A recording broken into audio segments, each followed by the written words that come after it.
আপনার সব সমস্যা আমি আজকে শেষ করে দিতে আসছি। আমার বুক দর্শন করতেছে, আপনি ছেড়ে দিন আমাকে। ও তাই? আর ধরপড় করবে না।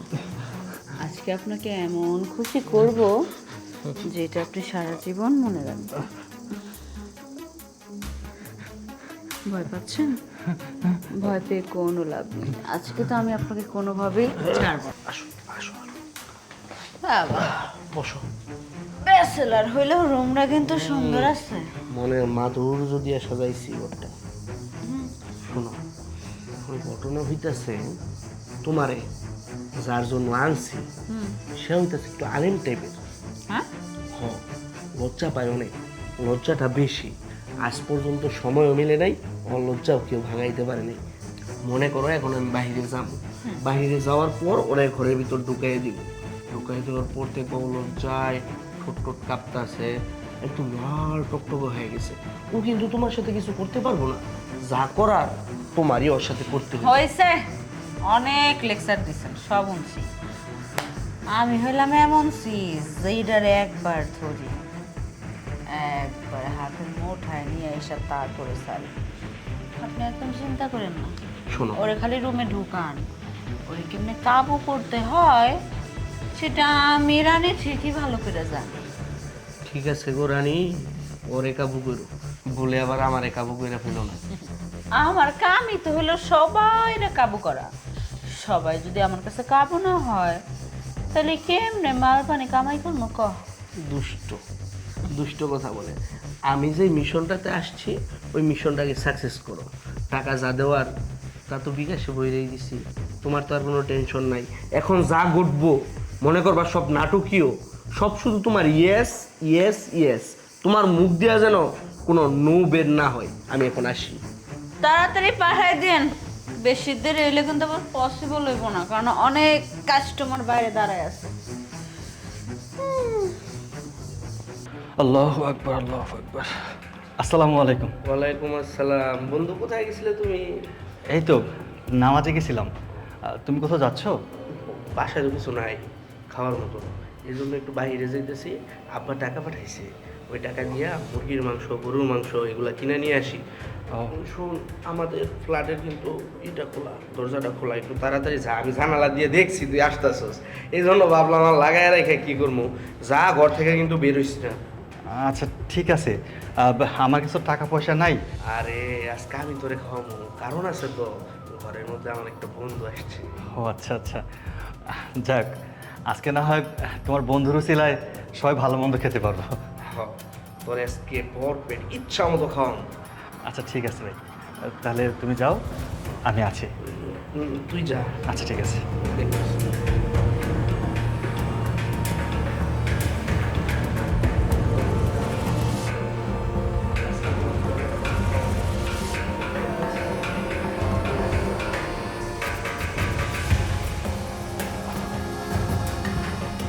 কি ব্যাপার, এই ভর দুপুরবেলা গরমের মধ্যে কম্বল গায়ে দিয়ে ঘুমাচ্ছে? ওনার কি শরীর খারাপ নাকি? মাহফুজকে বলা দরকার ছিল যে ওষুধ নিয়ে আসতে। ডাকবো, ঘুমিয়ে আছে না সোজা। ভাই, আপনার কি শরীর খারাপ? এই গরমের মধ্যে ঘুমাচ্ছেন যে? শুনতে পাচ্ছেন? নওয়াজবিল্লাহ নওয়াজবিল্লাহ, আমি কি ভুল দেখছি না তো? কি ব্যাপার, আপনি ভয় পাচ্ছেন কেন? আপনি আপনি আমাদের রুমে কি করছেন? আপনার রুমে আসলাম আপনাকে একটু দেখতে। আপনি নাকি খুব সুন্দর, স্মার্ট, লাজুক ছেলে। আরে এইভাবে কাঁপছেন কেন? এখানে ঘুরে আপনি আমাকে ছাড়েন। আস্তাগফিরুল্লাহ আস্তাগফিরুল্লাহ, লা হাওলা ওয়ালা কুওয়াতা ইল্লা বিল্লাহ। আমি তো বুঝতে পারছি না যে মাহফুজ কি আপনাকে রেখে গেছে রুমে। আমি তো ভেবেছিলাম কোনো ছেলে বন্ধু। আল্লাহ, আপনি মেয়ে মানুষ আমাদের রুমে কি করছেন? আমরা তো ব্যাচেলর থাকি এখানে। কেন? বাড়িওয়ালা জানতে পারলে একদম একদম কেলেঙ্কারি হয়ে যাবে। বাড়িওয়ালা কেন জানবে? আমি আপনাদের রুমে আছি, ছেলেরা মেয়ে, কি করছি, কখন আসছি, কিভাবে আসছি, এটা কি বাড়িওয়ালাকে জানানো তো দরকার? আপনি আমাকে ধরবেন না, আমার সমস্যা আছে। কি আপনার সব সমস্যা আমি আজকে শেষ করে দিতে আসছি। আমার বুক দফর করতেছে, আপনি ছেড়ে দিন আমাকে। ও তাই? আর ধরপড় করবে না। আজকে আপনাকে এমন খুশি করব যেটা আপনি সারা জীবন মনে রাখবেন। ভয় পাচ্ছেন? ভয় পেয়ে কোনো লাভ নেই। আজকে তো আমি আপনাকে কোনোভাবেই ছাড়বো না।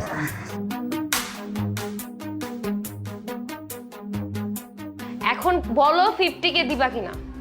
বললাম তো দেবো না। তুই যখন যা আবদার করবি তখন তো সেটা দিতে পারবো না।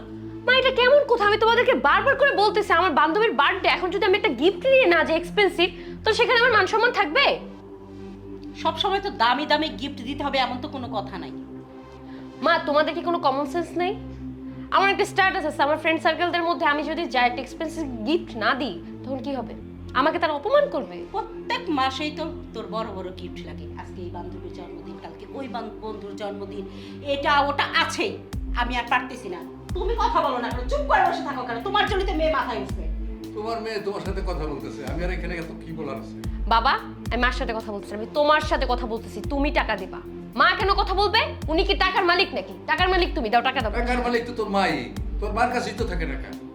উফো আব্বু, তুমি এই মার আঁচল ধরে থাকতে থাকতে না মার আঁচল ধরা হয়ে গেছো। মার কাছে কেন টাকা থাকবে? টাকা থাকবে তোমার কাছে, টাকা দাও। আমি যাবো না, টাকা দিতে হবে তোমাদের। বললাম তো কোনো টাকা পয়সা আমি দেবো না আজকে। ঠিক আছে, আমি খাবার খাবো না। মোবাইলটা নিয়ে যা। আসসালামু আলাইকুম কাকা কাকি, আপনারা কেমন আছেন? ওয়ালাইকুম সালাম, ভালো আছি। আপনার মান সম্মান আর রইল না, মান সম্মান শেষ, সব মান সম্মান শেষ আমার কাকা কাকি। কি হয়েছে বলো? এই, কান্নাকাটি বাদ দা, বল কি হয়েছে?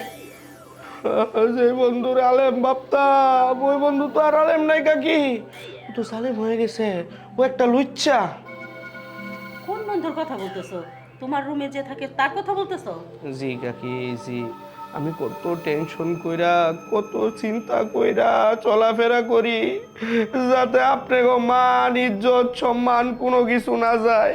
আজকে ও যেই ঘটনা ঘটাইতাছে এটা যদি মহল্লার মানুষ জানে, আপনাকে মান সম্মান ইজ্জত কোনো কিছু থাকবো না, সব শেষ হয়ে যাবো সব। ন্যাকামি না করে সুন্দর করে বলো কি করছে। কাকি এই আপনার একটা সমস্যা, যখন একটু ভালো কইরা একটা সুসংবাদ একটা দুঃসংবাদ নিয়ে আসি তখন সুখ দুঃখের আলাপ সুখ দুঃখের মতন করে শুনতে হয়। আপনি খালি সবসময় হাই টেম্পারেচার হয়ে থাকেন। কাকা গো কাকির লোক আর কথা কইতাম না, আপনারে বলি। বলো।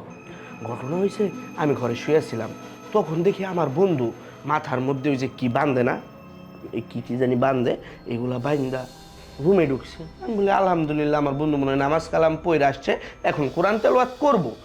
এই মুহূর্তে দেখি শর্ট প্যান্ট পরা কাকা, আমি উচ্চারণ করতে পারতাছি না, শর্ট প্যান্ট এইরকম এরকম কি পড়ছে, ওই রকম একটা মাইয়া নিয়ে রুমের ভিতর ঢুকছে।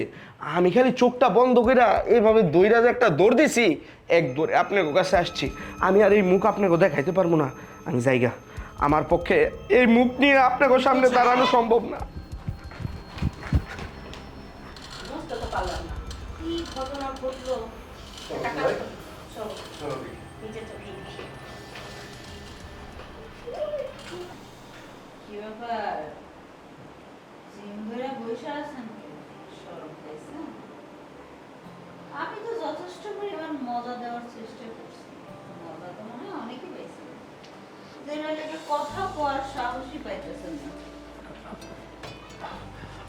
সি সি সি সি সি সি, হুজুর হয়ে শেষ পর্যন্ত ঘরে মেয়ে মানুষ ঢুকায় ফুর্তি করো, হ্যাঁ? আর বাহিরে দেখাও তুমি হুজুর, তুমি কিছুই বোঝো না। আপনি বিশ্বাস করেন এর জন্য আমি দায়ী না, আমি কিচ্ছু করি নাই। না তুমি করবা কেন?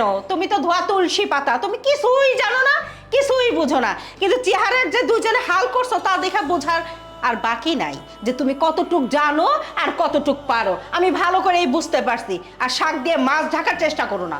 আন্টি আপনি আমার ভুল বুঝতেছেন, আসলে আমি কিচ্ছু জানি না, আমি ওনাদের চিনিও না। আমি রুমে এসে দেখি উনি রুমের মধ্যে শুয়ে ছিল, এরপর হয়েছে, থামো, আর বলার দরকার নাই। মানুষ অন্যায় করলে বা চুরি করলে বলে না আমি চোর, আমি চুরি করছি। সে নানানভাবে নানান অজুহাতে বাঁচতে চায়, সেটা আমরা ভালো করেই জানি। আর মেয়েটাকেও বলিহারি দেই, হ্যাঁ? একটা হুজুরের ঘরে এসে বাস সব হয়ে গেল। এই তুমি দাঁড়ায় আছো কেন, বলতে পারতেছো না কিছু? কাকা কাকা আপনি বিশ্বাস করেন, আমি বুঝতে পারতেছি আমি অপরাধ করে ফেলছি। আমি শয়তানের অসহায় পড়ে আমি পাপ করছি, কিন্তু আমি ইচ্ছাকৃতভাবে করি নাই। এখানে আমার কোনো হাত নাই। এই তুমি একটু মুন্সি মানুষ, তোমার মা বাবা তোমার লেখাপড়া করার জন্য এখানে পাঠাইছে, আর এখানে এসে তুমি মেয়ে মানুষ নিয়ে ফুর্তি করো, লজ্জা করে না? বিশ্বাস করেন চাচা, আমি আমি কিচ্ছু করি নাই, আমি কিচ্ছু জানিও না। এখানে যা কিছু হয়েছে আমার মনে হয় আমার উপর ষড়যন্ত্র করা হয়েছে। কেউ কেউ আমার উপরে এই মিথ্যা অপবাদ চাপাই দিতেছে। কে দিবে তোমার উপর মিথ্যা অপবাদ চাপায়া? এমন শত্রু তো আমি দেখি না। তুমিই বলো তো তোমার শত্রুটাকে। আমার আমার বন্ধু, নিশ্চয়ই আমার বন্ধু ওনাকে এই বাসায় নিয়ে আসছে। আমি ওনাকে এই বাসায় নিয়ে আসি নাই, বিশ্বাস করেন চাচা, আমি হাত জোর করতেছি, আল্লাহর কসম, আমি আমি এই কাজ করি নাই। তোমার বন্ধু যদি নিয়ে আসবে, তাহলে তোমার বন্ধু আমাদের দুজনের কাছে তো এগুলো বলতো না। হ্যাঁ, তাহলে তো তোমার বন্ধু চুপচাপ থাকতো। সে তো তা থাকে নাই, সেই তো আমাদের এখানে পাঠাইছে যে তুমি মেয়ে মানুষ হয় না, ঘরের ভিতরে অপকর্ম করতেছো, আর এই জন্যই তো আসছি, একদম হাতে নাতে ধরছি। তাই যদি হয় তাইলে আমি বুঝতে পারছি সব কিছু মাহফুজেরই কাজ। আমি নিজে থেকে আসার সময় মাহফুজের সাথে গেটে আমার দেখা। মাহফুজ আমাকে বলল রুমে আমার একটা বন্ধু আছে। হয়েছে, থামো, তোমার কথা আমরা বিশ্বাস করি না। এই মেয়ে, তুমি বলো তো এর আসল রহস্যটা কোথায়? তোমাকে এখানে আনছে কে? যার সাথে দাঁড়ায় কথা বলতেছেন হ্যাঁ আনছে, আর কি আনবে? দেখছো? হ্যাঁ, তার সামনে দাঁড়ায় আমার সাথে কি সুন্দর মিথ্যা কথা বলতেছো। এই এত মিথ্যা বলো কিভাবে? আমি মিথ্যা বলছি না, আমি আপনার কাছে হাত জোর করতেছি। আল্লাহর দোহাই লাগে, আপনি মিথ্যে কথা বলবেন না, আপনি দেখেন, সত্যিটা বলেন। এত জ্ঞান দিয়া কথাবার্তা কইেন না তো। দেখেন আমার এখানে নিয়ে আইছেন, আপনি টাকা দিয়ে ভাড়া কইরা টাকা দিছেন, মিনিমাম আপনার সাথে সময় কাটাইছি। সময় যদি নাই কাটাইতাম তাহলে আপনার এই অবস্থা হয়। এই যে আঙ্কেল আর আন্টি দেখেন তো, কোন পোলায় যদি মাইয়া মাইশের লগে যদি না করে তাহলে কি তার বেশ এরকম থাকে, তার শরীরটা এখনো ঘাম পড়তেছে, আবার সে কয় আমার নাকি চিনেই না। আমার না আসলে তার এই অবস্থা কেমনে হইলো কম তো একটু।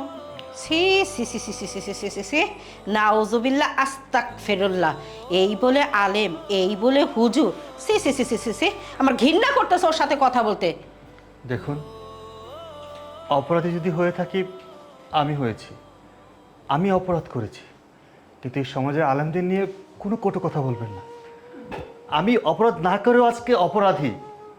আপনারা যেহেতু নিজেরা স্বীকার করতেছেন যে আমি অপরাধ করেছি, হ্যাঁ আমিও স্বীকার করছি আমার দ্বারা অপরাধ হয়েছে, কিন্তু এই সমাজের আলেমদের নিয়ে, হাফিজদেরকে নিয়ে, মাওলানাদেরকে নিয়ে আপনি কখনো কটু কথা বলবেন না। আপনারা আমাকে শাস্তি দিন। আচ্ছা, আপনাদের নাটক টাটক কি শেষ হয়েছে? ভাইজান টাকাটা দেন, আমি জায়গা। টাকা? আমি তো কোনো টাকার কথা আপনার সাথে বলিনি। আপনার বন্ধু যে 3000 টাকা কন্ট্যাক্ট করে আমার নিয়ে এসে ভুলে গেছেন, কয় নাই আপনারে? আঙ্কেল আন্টি বুঝতে পেরেছেন, ওকে আমার বন্ধু মাহফুজ, যে আমার রুমমেট আমার সাথে থাকে, সে কন্ট্যাক্ট করে নিয়ে আসছে। সত্যটা তার মুখ থেকে বের হয়ে আসছে। আরে না না না, হয়েছে, থামো। আচ্ছা, আমি বুঝতে পারতেছি না তোমার রুমমেট মাহফুজ হঠাৎ তোমার উপর এই ধরনের শত্রুতা কেন করবে? আমি বুঝতে পেরেছি আন্টি, কারণ ও রাত বিরাতে অনেক মেয়েদের সাথে কথা বলে। আমি এশার নামাজ পড়ে খাওয়া দাওয়া করে ঘুমিয়ে যাই, ও কথা বললে আমার ঘুমিয়ে ডিস্টার্ব হয়, ওকে আমি কথা বলতে দিই না। আর বলেছি যদি কথা বলতেই হয় বাসার বাইরে যেয়ে কথা বলো। তারপর দেখা গেছে আমি ফজরের সময় উঠি, ও ফজরের সময় ও ঘুমায়। আমি যখন উঠে নামাজ পড়ি বা নামাজে চাই, ওকে বলি দরজাটা বন্ধ করে দিতে, তখন ও বিরক্ত হয়। সম্ভবত এইসব কারণেই ও কোনো অজুহাতে আমাকে বাসা থেকে বের করার জন্য এই ফোন দিয়ে আসছে। বুঝতে পারছি, তোমার বন্ধুই তোমার উপর ষড়যন্ত্র করছে। এই মেয়ে, এখন দাঁড়িয়ে আছো, কর যাও। সামুদ্র তাহলে আমার টাকা কে দিব? টাকা দেন। এই যা, নাহলে বাইরে আপনি সাম তুলে বলবো। মটকুর করে মটকু, তোরে তো আমি ধরলে। শোনো বাবা, আমি তোমার কথা বা সব কিছু দেখে বিশ্বাস করছি তোমার বন্ধু আর এইখানে থাকতে পারবে না। তুমি যদি থাকতে চাও থাকবা। আর কিন্তু আন্টি আমি এত টাকা ভাড়া কোত্থেকে দেব? আমি তো পড়াশোনা করতেছি। তুমি আগে যেই ভাড়া দিতে সেই ভাড়াই দিও, তোমার বন্ধুর টাকা দিতে হবে না। যাও। আর যদি না থাকতে চাও তাহলে আমি এখানে আর ব্যাচেলারি ভাড়া দিব না। না আন্টি, আমি থাকবো। আচ্ছা আছে, চলো। হে আল্লাহ, তুমি আমাকে এত বড় বিপদ থেকে রক্ষা করেছো। সত্যি, আজকে তুমি যদি সহায় না হতে আমি এই বিপদ থেকে কখনো উদ্ধার হতে পারতাম না। সত্যি তুমি দয়াময়, তুমি সকলকে হেফাজত করো। আমি